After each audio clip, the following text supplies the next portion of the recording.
నిన్న మారలేదా? మొన్న మారలేదా? ఈరోజు కూడా మారలేదా? అట్లయితే రేపు ఉంది, ఎల్లుండి ఉంది, ఆ తర్వాతి రోజు ఉంది. సింపుల్గా ఒక మాటలో చెప్పాలంటే, నీ విషయమై దేవుడు ఖచ్చితంగా జోక్యం చేసుకునే ఒక రోజు ఉందే. నీ విషయమై దేవుడు జోక్యం చేసుకొని పట్టించుకొని నీ పరిస్థితులను మార్చి నూతనపరిచి ఒక నూతనమైన అనుభవాల్లో గుండా నిన్ను తీసుకెళ్లేదానికి దేవుడు నిర్ణయించిన ఒక రోజైతే ఉంది. నమ్మితే విశ్వాసంతో స్తోత్రం చెప్పు ధైర్యంగా. మరి ఎవరు ఎలా ఉన్నారో నాకు తెలియదు. నేను ఏం చెప్పాలి అని దేవుని ముందు నేను ఉన్నప్పుడు దేవుడు నన్ను పలకమని చెప్పినటువంటి మాటనే ఇప్పుడు నేను పలికాను. వేటగాడి ఊరిలో చిక్కుకొని విలవిలలాడుతున్నావా? నువ్వు దుర్నీతి బంధకాల్లో ఉన్నావో,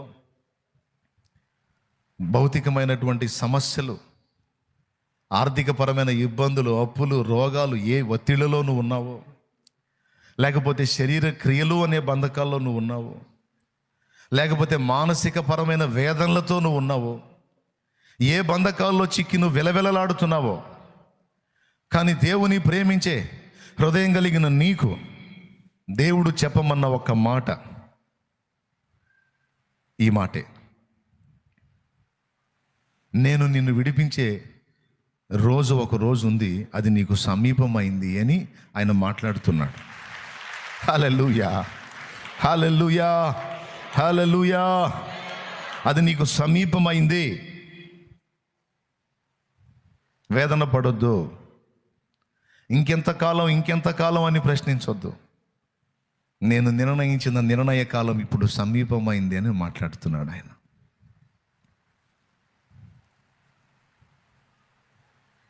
నేను చెప్తున్నాను,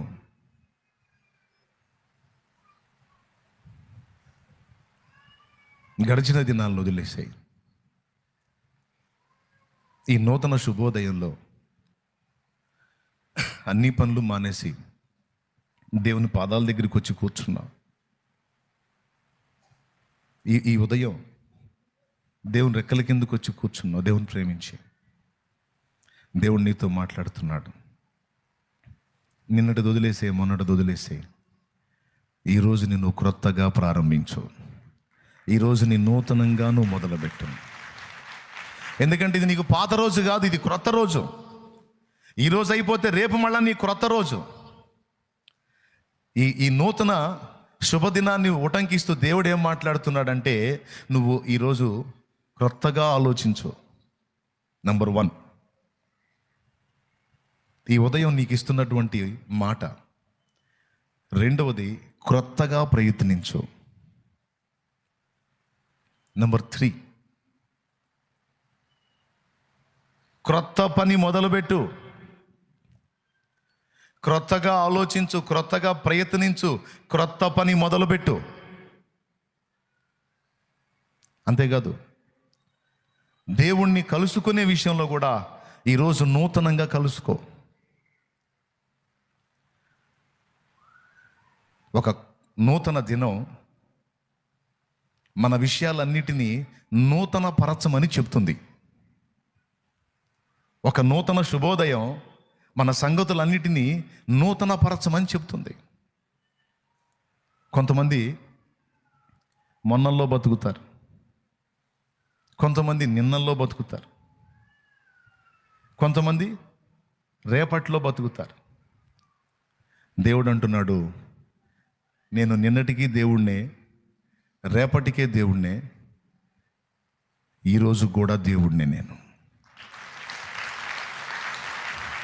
నేను నిన్నటికి దేవుణ్ణి, రేపటికి దేవుణ్ణి, ఈరోజు కూడా దేవుణ్ణి. కొన్ని సంవత్సరాలు వేదనామయమైన బ్రతుకు బ్రతికాను నేను. ప్రతిరోజు ఒక నిరాశ. పొద్దు పొడిచిందా, తెల్లారిందా, పొద్దు గుంకిందా, అయిపోయిందా, నిరీక్షణ లేదు, ఆశ లేదు. ఇక రోజులన్నీ ఇంతే అనుకున్నా. కానీ ఒక శుభోదయం నాకు ఒక క్రొత్త అనుభవాన్ని పంచింది. ఏమిటి ఆ రోజు స్పెషల్ అంటే, జీవం గల దేవుడు ఆ రోజు నన్ను దర్శించాడు. అన్ని రోజుల్లాగే ఆ రోజు అనుకున్నా, అన్ని రోజులు మారని రోజులు కదా, ఆ రోజు కూడా మారని రోజే. అన్ని రోజులు నిరాశ నిస్పృహలతో నిండిన రోజులు కదా, ఆ రోజు కూడా అలాంటి రోజే అనుకున్నా. కానీ ఆ రోజు నా జీవితం ఒక ఆశ్చర్యకరమైన మలుపు తిరిగే రోజుగా మారిద్దని నేను ఊహించాల. ఇక అక్కడి నుంచి ప్రతిరోజు ఒక నూతన శుభోదయం, ఒక నూతనమైన ఒరవడి, ఒక నూతనమైన ఆలోచన, ఒక నూతనమైన ప్రయాణం, ఒక నూతన క్రియ. ఏ రోజు ప్రభువు నన్ను దర్శించిన ఆ రోజు నుంచి ఈ రోజు వరకు, అప్పటి నుంచి ఇప్పటిదాకా ఇక నిరాశ నిస్పృహలో ఇక ఇది ఇంతే, ఇది మారదు, ఇక ఇది జరుగుతానే ఉంటుందనే ప్రశ్న లేదు. ప్రతిరోజు నూతనంగానే జరుగుతుంది. మన దేవుడు నిత్య నూతనుడు. మన దేవుడు ఎప్పుడు కొత్తగానే ఉంటాడు మనకి. అట్లాగే మన ఎడల ఆయన కార్యాలు కూడా ఎప్పుడు నూతనమైనవిగా ఉండాలని ఆయన ఆశిస్తూ ఉన్నాడు. ఆయన విషయమై మన ఆలోచనలు కూడా నూతనమైనవిగా ఉండాలని ఆయన కోరుతున్నాడు. మీలో ఎంతమందికి అర్థమైందో ఏమో నా శోభ, ఏమన్నా అర్థమైందా? సింపుల్గా ఒక మాటలో చెప్పాలంటే ఇదే విషయం. ఈ శుభోదయాన దేవుడు ఒక నిరీక్షణను నీకు ఇస్తున్నాడు.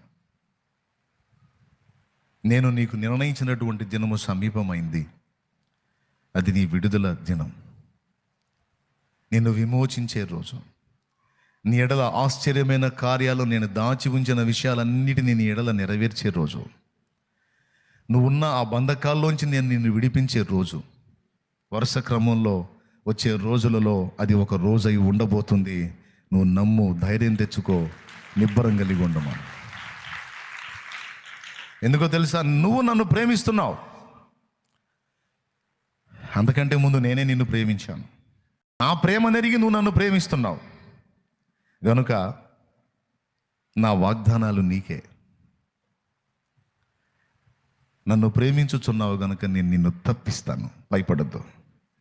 ఎలా అనే ప్రశ్న నాకు వేయొద్దు, నేను తప్పిస్తాను, నీకెందుకు, నువ్వు ధైర్యంగా ఉండు. 2, తప్పించడమే కాదు, విడిపించడమే కాదు, నీ తలనెత్తి నేను నిన్ను ఘనపరచబోతున్నాను.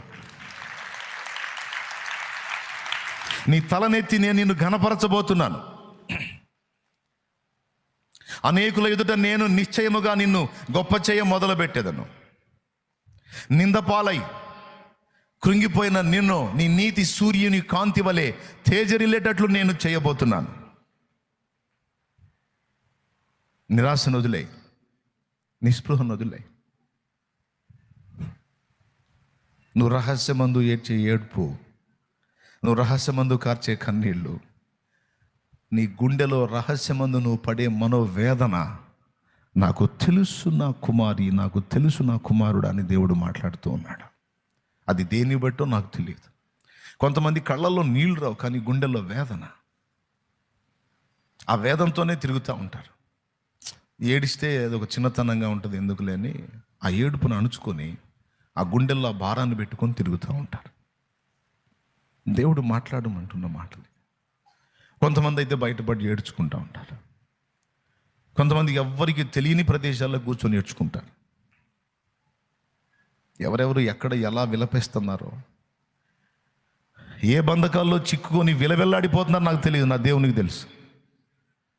కానీ ఈ శుభదినాన, ఈ శుభోదయాన నా దేవుడిస్తున్న మాట, నీవు నన్ను ప్రేమించుచున్నావు గనుక నేను నిన్ను తప్పిస్తాను. అంతేకాదు, నేను నిన్ను ఘనపరుస్తాను. అంతేకాదు, ఇంకా చాలా మాటలు ఉన్నాయి.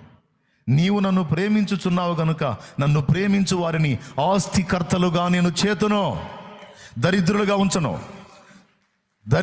ఉంచను, శాపగ్రస్తులుగా ఉంచను, వారిని సమృద్ధి గలవారుగా, ఆస్తికర్తలుగా నేను చేతును అంటాడు సామెతల్లో.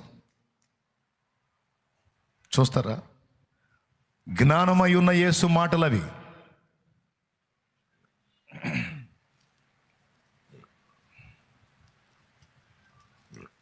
సామెతల గ్రంథం 8వ అధ్యాయం 21వ వచనం చదువు. నన్ను ప్రేమించు వారిని ఆస్తికర్తలుగా చేయుదును, వారి నిధులను నింపుదును. దరిద్రులుగా ఉంచను. వారు జ్ఞానం విషయంలో ఐశ్వర్యవంతులై ఉంటారు. వారు భౌతిక, మానసిక, ఆత్మీయ విషయములలో ఐశ్వర్యవంతులుగా ఉండునట్లు నేను చేస్తాను. ఎందుకంటే వారు నన్ను ప్రేమిస్తున్నారు. హల్లెలూయా. ఇంకేం చెప్పాడు? ఇది మూడవది. మొదటి మాట ఏమిటి? విడిపిస్తాను. రెండోది ఏమిటి? గొప్ప చేస్తాను, ఘనపరుస్తాను. మూడోది ఏమిటి? ఆస్తికర్తలుగా చేసి వారి నిధులను నింపుతాను, వారి కరువుని నేను తొలగిస్తాను అని మాట్లాడుతున్నాడు. భౌతికంగా కరువుతో అల్లాడుతున్న వాళ్ళు ఉన్నారు. దేవుడు దాన్ని కూడా తీసేస్తాను అంటున్నాడు.